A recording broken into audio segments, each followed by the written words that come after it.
सर्वांना नमस्कार. मी नवनाथ लांडगे आपलं सर्वांचं या लेक्चरमध्ये स्वागत करतो. मित्रांनो, आज आपण काय शिकणार आहे ते तुमच्या समोर आहे. आपण शिकणार आहे टू बी. याच्या अगोदर टू बीच्या आपण दोन पार्ट शिकलो, पॉझिटिव्ह सेंटेन्स आणि नेगेटिव्ह सेंटेन्स. या लेक्चरमध्ये आपण पॉझिटिव्ह व्हर्बल क्वेश्चन्स शिकणार आहे, ज्यामध्ये आपण टू बीच्या ॲम, इज, आर, वॉज, वर आणि विल बी यांचा वापर करणार आहे. ह्या क्रियापदांचा वापर करणार आहे. पॉझिटिव्ह व्हर्बल क्वेश्चन्स म्हणजे प्रश्न. आपल्या दैनंदिन व्यवहारामध्ये प्रश्नांचं अनन्यसाधारण महत्त्व आहे. प्रश्नांशिवाय आपलं संभाषण पूर्ण होऊच शकत नाही. त्यासाठी हा भाग अत्यंत महत्त्वाचा आहे. व्यवस्थित बघा. आता फक्त लक्ष देऊन बघा व्हिडिओ. तुम्हाला त्याच्यानंतर आपण काय शिकलो त्याचं स्पेशल मी वाक्य देईल. सर्वांनी लक्ष देऊन व्हिडिओ पहा. चला, मी लेक्चरला सुरुवात करतो. तर आज आपण आपल्या टू बीचा तिसरा भाग पॉझिटिव्ह व्हर्बल क्वेश्चन्स याचा शेवट नेहमी का नाही होणार, शेवटी नेहमी काय येणार याचं सूत्र आहे. याच्या अगोदर आपण सब्जेक्ट अगोदर घेत होतो. आता आपल्याला घ्यायचं आहे हेल्पिंग वर्ब अगोदर. प्रश्न विचारताना हेल्पिंग वर्ब नेहमी अगोदर येतं. त्याच्यानंतर सब्जेक्ट येतो, त्याच्यानंतर उरलेला भाग येतो आणि शेवटी क्वेश्चन मार्क. हा क्वेश्चन मार्क देणं अत्यंत गरजेचं आहे, कारण याच्याशिवाय प्रश्न तयार होत नाही. तुम्ही शेवटी फुल स्टॉप दिला तर त्याला आपण प्रश्न म्हणणारच नाही. म्हणून फुल स्टॉप आणि क्वेश्चन मार्क याच्यामध्ये कन्फ्युजन करू नका. पहिलं वाक्य, तू डॉक्टर आहे का? बघा, मी तुम्हाला सांगितलं होतं वाक्याचा शेवट नेहमी का नाही होणार. मग तू डॉक्टर आहे का याच्यामध्ये हेल्पिंग वर्ब आलं आहे. आहेला तीन शब्द आहे, ॲम, इज, आर. आता हे ॲम, इज आणि आर घेताना लक्षात घ्यायचा वाक्याचा सब्जेक्ट काय. सब्जेक्ट यू आहे. यू सोबत आपण आर वापरणार नेहमी. ॲम नेहमी आय सोबत, इज नेहमी ही, सी, इट आणि नाऊन सोबत वापरतो. आर सोबत यू, वी आणि दे वापरतो. या गोष्टी लक्षात घ्या, महत्त्वाच्या आहे. मग तू डॉक्टर आहे का? आहेला आपण हेल्पिंग वर्ब अगोदर लिहायचं सांगितलेलं आहे, आर. त्याच्यानंतर सब्जेक्ट यू. राहिलं काय? A doctor.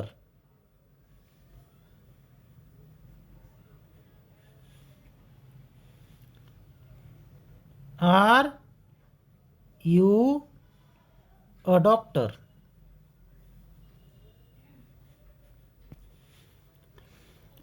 दुसरं वाक्य, तू डॉक्टर होता का?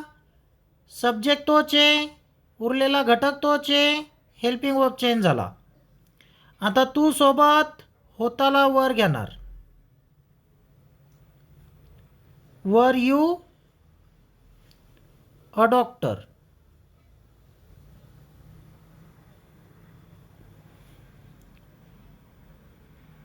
तिसरं वाक्य, ती तुझी बहीण आहे का? इथं हेल्पिंग वर्ब आहे सोबत ती आलं म्हणजे सी आलं. मग सी सोबत आहेला इज घेणार. इज सी तुझी बहीण, तुझा, तुझी, तुझे, युअर, आणि बहिणीला sister. Is she your sister. त्याच्यानंतर चौथं वाक्य, ती तुझी बहीण होती का. हेल्पिंग वर्ब चेंज झालं. सब्जेक्ट तोच आहे आणि उरलेला घटकही तोच आहे. ती तुझी बहीण होती का, होतीला वॉज घेणार, तीला सी, ह्या सीच्या जागी यू असतं, इथं वर आलं असतं. Was she your sister.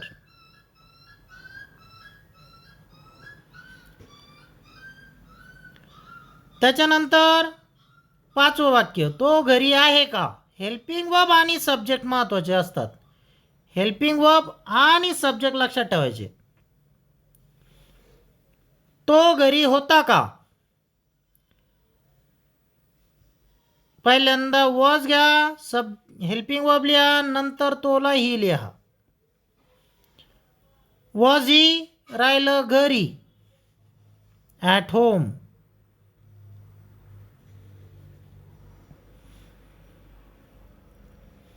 सातवं, करण हुशार आहे का. करण हुशार आहे का, आहे आलं. करण काय आहे, नाऊन. नाऊन सोबत आहे याला इज. Is Karan clever. इथं क्लेवर तुम्ही स्मार्ट बी म्हणू शकता. स्मार्ट क्लेवर दोघांचाही एकच अर्थ आहे. करण हुशार असेल का. इथं सर्वात महत्वाची गोष्ट सांगणार आहे, थोडं लक्ष देऊन ऐका. असेलला विल बी आहे,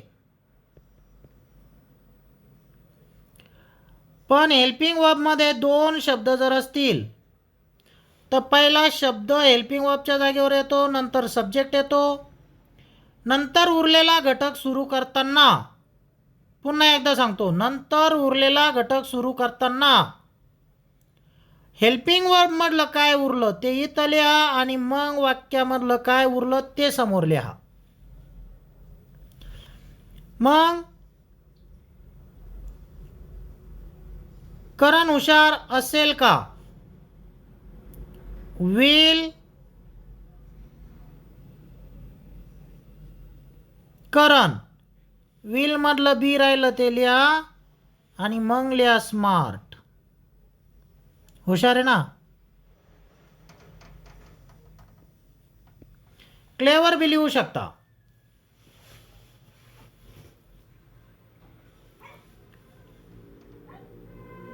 नववं वाक्य, ते व्यापारी आहेत का. वाक्य थोडंसे वर घेऊ आपण.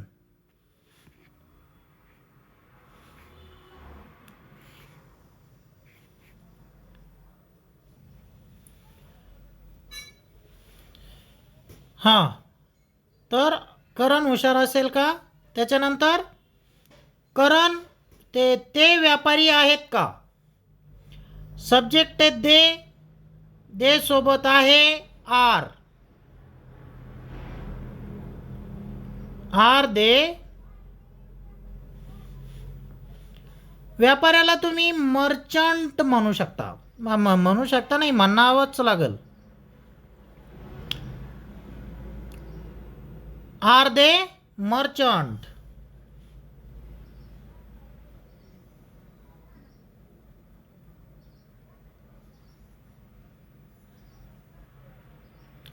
नुसतं मर्चंट लिहिलं तर एक व्यापारी होईल, पण इथं अनेकांचा उल्लेख आल्यामुळं मर्चंट्स. ते व्यापारी होते का, इथं फक्त हेल्पिंग वर्ब चेंज झालं म्हणून आरच्या जागी वर. वर दे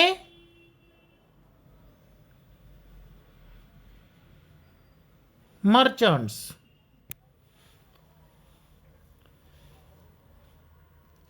ती उद्या जालन्यात असेल का? असेल. विल बी नाही घेऊ शकत. त्याच्यानंतर लगेच सब्जेक्ट घ्या ती. सूत्र बघा आणि बी. विल सी बी जालन्यात. In Jalna.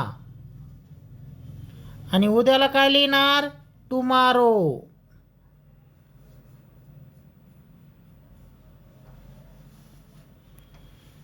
Will she be in Jalna tomorrow.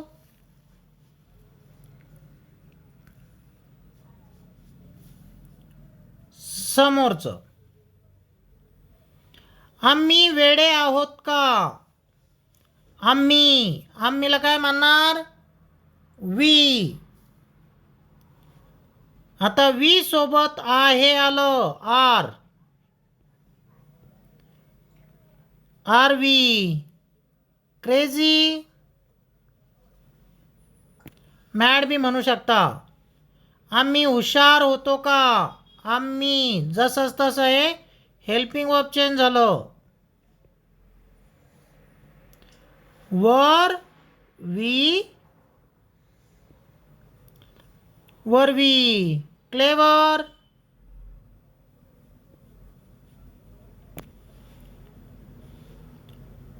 तू माझा शेजारी होता का? होता आलं तू सोबत. Were you? माझा, माझी, माझे, माय. आणि neighbour.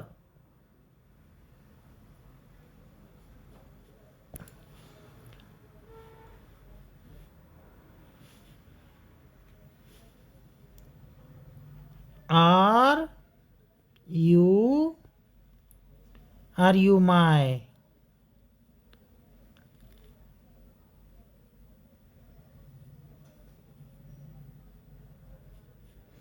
Are you my neighbour? आणि शेवटी क्वेश्चन मार्क. हे आर आहे. इथं एन ई आणि आय जी एच हे सायलेंट राहतं. एन ई च्या नंतरचं जे आय जी एच आहे ते सायलेंट आहे. म्हणजे ने, आय जी एच आणि मग नेबर. फक्त याचा आणि याचाच उच्चार होतो. हे सायलेंट आहे, लक्षात घ्या.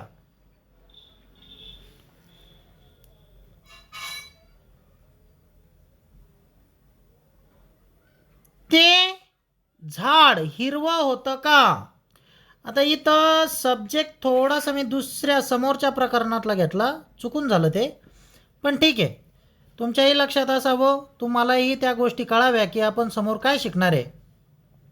इथं सब्जेक्ट थोडासा वेगळा आला. हे आपलं दुसरं प्रकरण आहे. ते झाड, एक झाड आहे, नाऊन येते वॉज. आता ते झाडला आपण दॅट ट्री म्हणणार. That tree. ते झाड हिरवं होतं का? Was that tree green?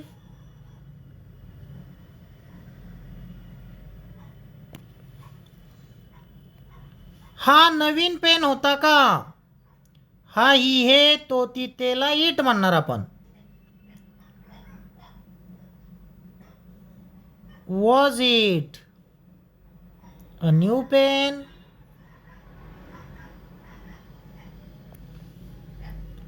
हे तुझं घर आहे का? आहेला इज इट युअर हाऊस? तुझा, तुझी, तुझे, युअर. आणि house. Was it your house? समोरचं, ती त्याची शाळा आहे का? आहे इज. तो तिथे, हा ही हे इट. आता त्याचा, त्याची, त्याचे, हिज. आणि शाळेला school. Is it his school? ती त्याची शाळा आहे का? आणि आपलं शेवटचं वाक्य, मोहन बस स्टँडवर आहे का? इज मोहन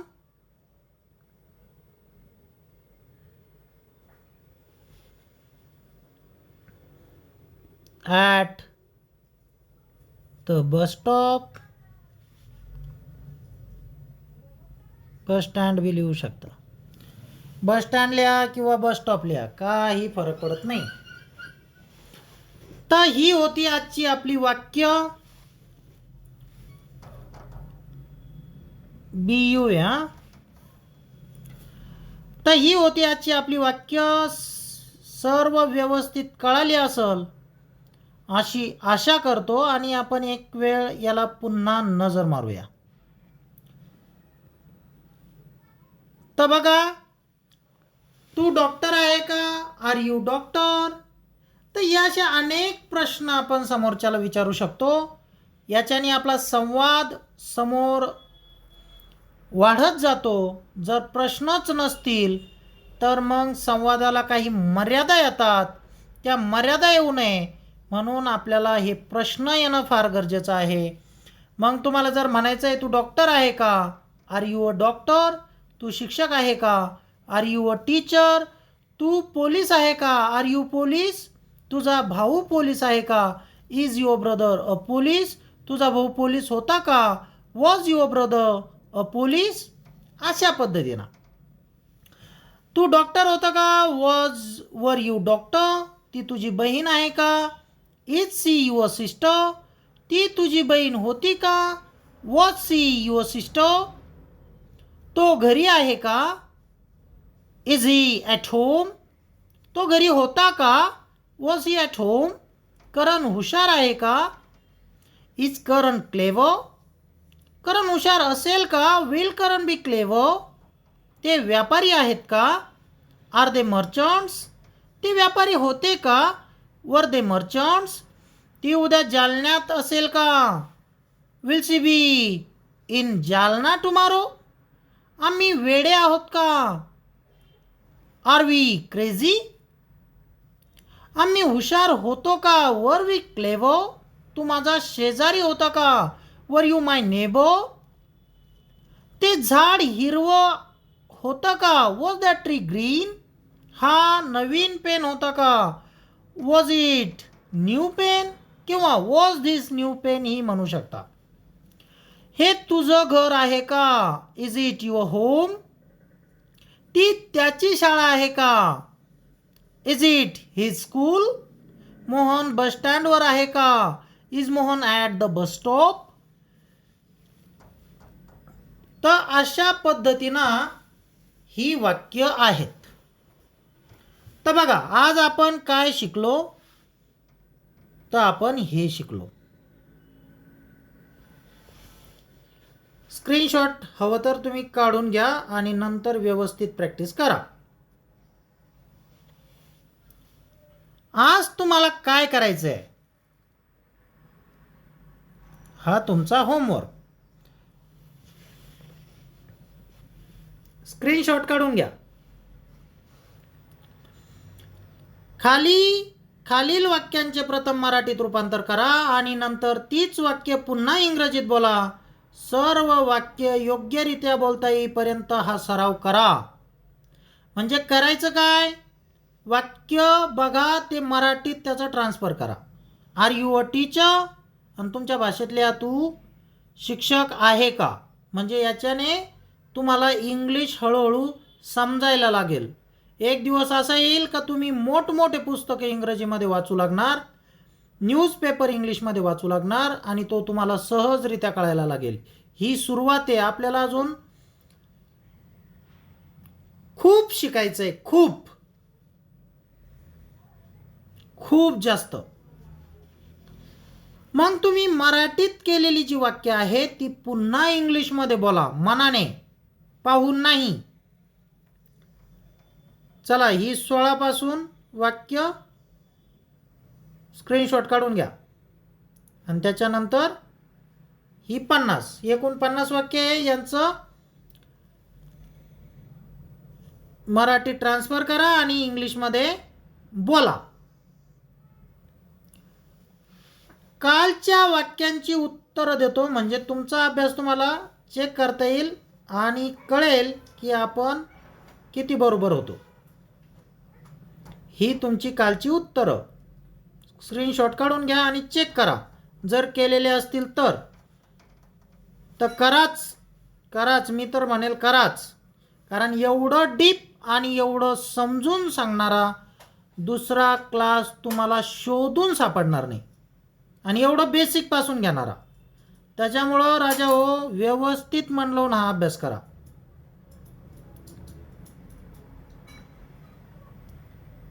तेवीस पासून आणि हे वाक्य. तर चला, आजचा हा क्लास होता. उद्या पण आजच्या होमवर्कची उत्तरं मी तुम्हाला उद्याच्या लेक्चरमध्ये देईल. उद्या शक्यतो आपण आपलं एक नेगेटिव्ह वर्बल क्वेश्चन झालं. नाही, आवाज नको करू, शांत बस.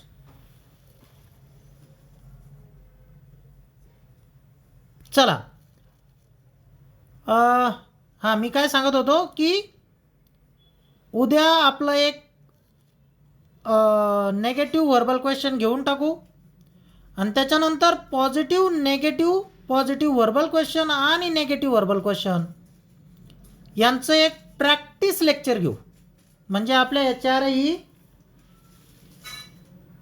चारही कॉन्सेप्ट क्लिअर होतील. त्याच्यानंतर आपण घेऊ WH क्वेश्चन आणि नेगेटिव्ह WH क्वेश्चन, आणि त्याच्यानंतर आपलं टू बी संपलेलं असेल. टू बीमध्ये काहीच प्रॉब्लेम राहणार नाही, याची नितांत गरज घ्या. तुम्हाला फक्त काय करायचं आहे, 2 ते 3 प्रकरणं व्यवस्थित अभ्यास करायचा आहे. माझा 12 वर्षाचा अनुभव आहे, तुम्हाला अगदी विश्वासाने सांगतो. फक्त 3 लेक्चर व्यवस्थित अभ्यास करा, नंतर तुम्हाला अभ्यास करण्याची गरज नाही. तुम्ही आपोआप ते इंग्लिश समजायला लागेल तुम्हाला. तर ठीक आहे, आजच्या पुरतं एवढंच. चला, भेटूया उद्या. धन्यवाद.